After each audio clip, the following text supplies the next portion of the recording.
नमस्कार भारत। आज हम लोग डिस्कस करने जा रहे हैं आपके साथ जो रिसेंट में अभी 12th ऑफ मई फ्राइडे को क्लास 10th के रिजल्ट्स आए हैं और क्लास 12th के रिजल्ट्स आए हैं, उसके बारे में भी हम आपसे थोड़ा सा डिस्कशन करेंगे। लेकिन उससे पहले जो आज की सबसे बड़ी नीड है, बच्चे 10th क्लास के अलग अलग स्कूल्स में एडमिशन्स के लिए जा रहे हैं, कई अपने ही स्कूल में कंटिन्यू कर रहे हैं depending on the situations, depending on their marks.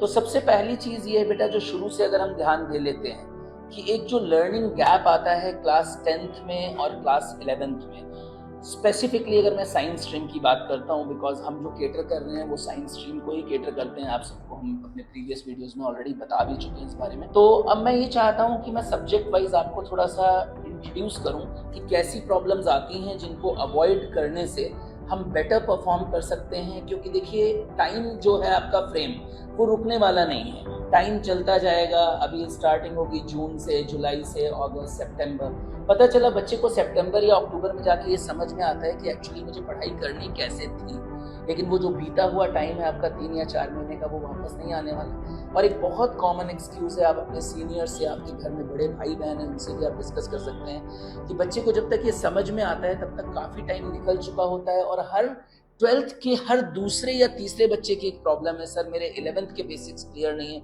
जिसकी वजह से शायद अब मैं उतना परफॉर्म नहीं कर पाऊंगा। तो इस बारे में आज मैं और मंगेशर दोनों आपसे कुछ डिस्कशंस करेंगे।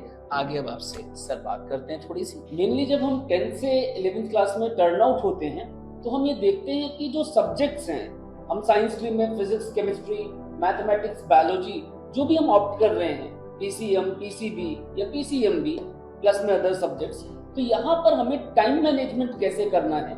इन पर्टिकुलरली जैसे मैं आपको फिजिक्स की कोचिंग देने वाला हूँ, फिजिक्स के बारे में आपको इंट्रोड्यूस करना चाहता हूँ। इन पर्टिकुलरली फिजिक्स में क्या क्या प्रॉब्लम आती है। जब बच्चा फिजिक्स स्टार्ट करता है तो वहां पर उसको अलग अलग वैरायटी ऑफ क्वेश्चंस आते हैं।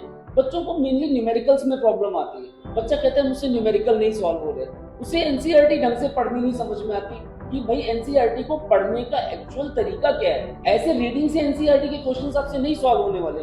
उसके लिए कुछ मास्टर ट्रिक्स हैं, उनको अपने कैटर करना है, उनको समझना है। जब तक आप उसे अप्लाई नहीं करेंगे आपसे क्वेश्चन सॉल्व नहीं होंगे।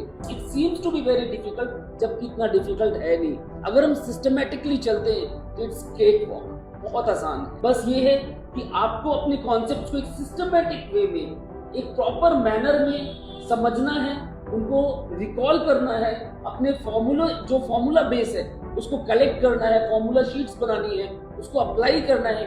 कैसे करना है इसी में मैं आपके साथ चलने वाला हूँ थ्रू आउट द जर्नी। तो आप बिल्कुल चिंता मत करिए, हम वर्क करेंगे इस पे कि भाई एनसीईआरटी कैसे पढ़नी है, अपने टेक्निक्स को कैसे मास्टर करना है, न्यूमेरिकल्स कैसे करने हैं। और मोर ओवर जब हम थ्योरी पढ़ते हैं तो डायरेक्ट थ्योरी एग्जाम में आ जाए, दैट इज लक। बाकी इन पर्टिकुलरली न्यूमेरिकल्स जब आप करते हैं तो न्यूमेरिकल्स के अंदर से भी नए नए कॉन्सेप्ट निकलते हैं। और जो सेकेंडरी थ्योरी होती है, टर्शियरी थ्योरी होती है, उस पर भी हमें मास्टरी करनी होती है। मेनली जब हम सीबीएसई, जेई, नीट इसकी प्रिपरेशन कर रहे होते हैं तो हमें ऐसा लगता है कि भाई जेई बिल्कुल अलग है, नीट बिल्कुल अलग है। ऐसा कुछ भी नहीं है बेटा। सीबीएसई अगर अपने फाउंडेशन ढंग से कर रखा है तो उसी में 4 स्टेप आगे चलेंगे तो नीट और मेंस हो जाएगा, और 10 स्टेप आगे चलेंगे तो एडवांस्ड हो जाएगा। तो अगर आपकी फाउंडेशन स्ट्रांग है तो आपको बिल्कुल टेंशन लेने की जरूरत नहीं है, आप अपने आप एक्सेल करेंगे। और हमने ये चीज लॉन्ग टाइम में देखा है, हमने रिजल्ट्स देखे हैं। हमारे बहुत सारे बच्चे बहुत अच्छी पोजीशंस पे हैं, जो आगे के एपिसोड्स में मैं आपको इंट्रोड्यूस भी करवाऊंगा और मिलवाऊंगा भी।